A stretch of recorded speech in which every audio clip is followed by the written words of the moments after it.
Hello there and welcome to part 2 of my wedding cake topper polymer clay tutorial, and if you've yet to see part 1 I'd suggest that you go and watch that first, so I'll link to that below. In today's class we'll be looking at how to make the bride, so I'll be showing you in quite some detail how to make the dress and the bouquets, so let's go and get started.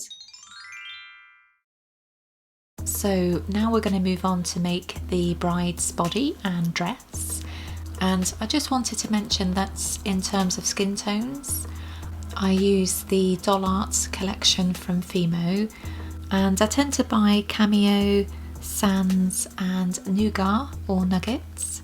Skin tones are of course all on a spectrum, so I find these to be pretty good to work with, and of course they can all be blended together as well to get the skin tone that you're after. So I'm just going to start by building up some clay on the upper body of the bride. So I'm just basically going to wrap some clay around the wire parts like so, and I'll just gradually build up on that. And you'll need to bear in mind that you'll need quite a prominent neck area, so I'm just bearing that in mind as I go. And I really need to blend in the polymer clay onto the base at the bottom here, so that hopefully no bulges will appear through your dress once it's on. And I'll pop through some craft wire into the neck area. And then really try and mould the polymer clay around the neck. And I'll just use a wet wipe to really try and get that clay to blend together. So that's all looking pretty good, but I need my form to look a lot more female, so I'll just add on some dots of clay to add on some boobs basically. And I'll just use my medium-sized ball tool here to really try and blend those pieces together. And I'll use a wet wipe as well to really try and get those pieces to stick together really. So that's looking a lot more like a female form now, so I can move on to her dress. So I'm making the dress with white polymer clay, so just going to run that through the pasta roller a few times, just to ensure that it's both conditioned and nice and flat. And once I'm happy with that, I'm just going to go over with my acrylic roller to ensure that it's really nice and flat. And I'll use my trusty wet wipe to remove any tiny pieces of debris or airborne fibres, etc. that may have landed on my clay. And I'm just going to cut that into basically a rectangle shape for now, just with my blade cutting tool, but you could of course use a scalpel if you prefer. So now what I need to do is basically try and work out what kind of size the clay needs to be. So as you'll see here, there's loads of excess clay, so I'm just going to start taking a little bit off at a time basically. And this is still too large, so I need to take a little bit more off. So I've taken some more off, and I just want to see how it's looking now. And apologies for the kind of weird angle really, it's quite difficult to capture what I'm doing, but hopefully you'll get the gist. Just really trying to kind of measure up the dress really. And I'm pretty happy with the sizing there, so what I need to do is just use my acrylic roller and flatten both of the sides. So my dress is of a good size and it's flat at both ends. So what I'm doing here is basically trying to stick the dress, and I'll do the back section first. And once that's in place, I can then work the kind of front ends like so. And once it's in a position that I'm happy with, I can then just start pressing the clay into the upper body. And you might find that you have bits basically coming out of the sides like I have here, so I'm just going to take that off with my scissors like so. And I've got one of my Sculpey tools here that's got a flexible rubber ends. And what I'm doing is basically really trying to pull those pieces together. And I'll use my wet wipe here just to really try and flatten those edges. I wouldn't worry too much if you've got imperfections here, because hopefully once the groom's all done, you shouldn't notice too much. So the bride's basic body is all done, so I need to move on to her arms and her bouquet.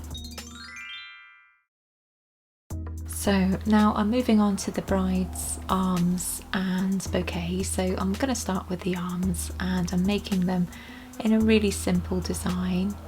Just going to roll out some clay and then just flatten the ends for her hands. And with my scalpel, I'll just take out a section just to separate the thumb from the kind of fingers area. So I'm going for kind of mitten looking hands really, but you can get as detailed as you like really.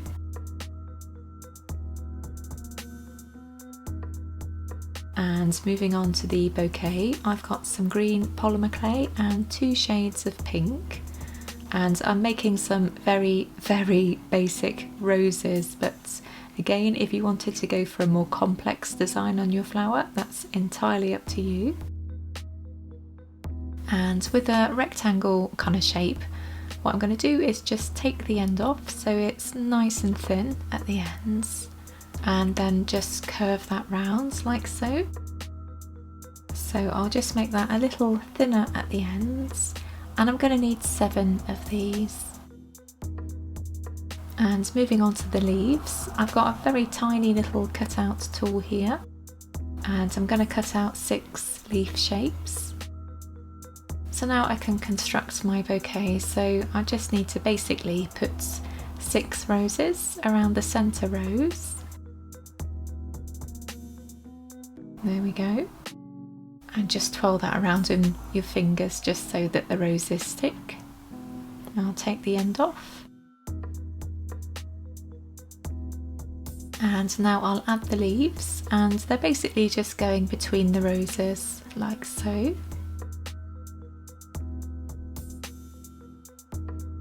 There we go.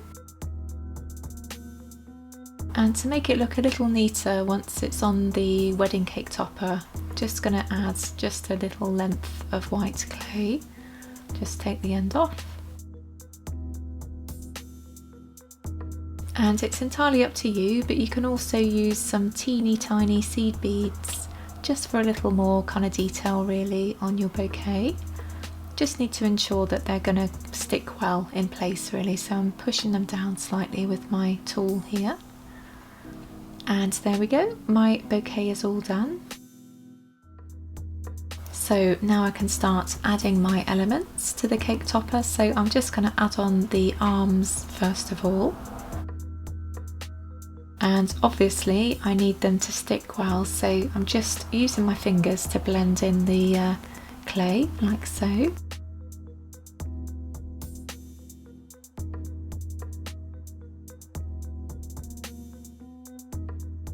And sorry for the blurred image here, but I'm just using my medium-sized ball tool to really try and coax that clay together. So there we go, I'm pretty happy with that. So to ensure that the bouquet is going to stick well onto the cake topper, I've got some craft wire here. Just gonna pop it in like so. And I'll add some liquid FIMO. And I just need to ensure that it's not going to drop, so I'm just going to dab that with my finger. And now I can add on my bouquet. Just need to ensure that you press well on the bottom of the bouquet, just to ensure that it sticks.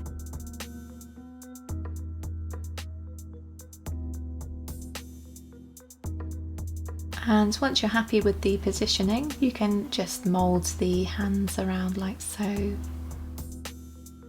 And if you wanted to add some shoulder detail to the dress, depending on the design that you're going for, you can of course do that. But I'm going to keep mine strapless, I think. So now I'm going to move on to the groom's body. And as a tip, if you're worried about neatness, You can always bake your topper before you move on to your groom. So that's the end of part 2, and if you have any questions, by all means leave those down below, and if I get enough I'll do maybe a Q&A video at some point as well. And once it's ready, part 3 of my wedding cake topper tutorial should be available somewhere up there, but I'll also link to the full playlist down below for you too.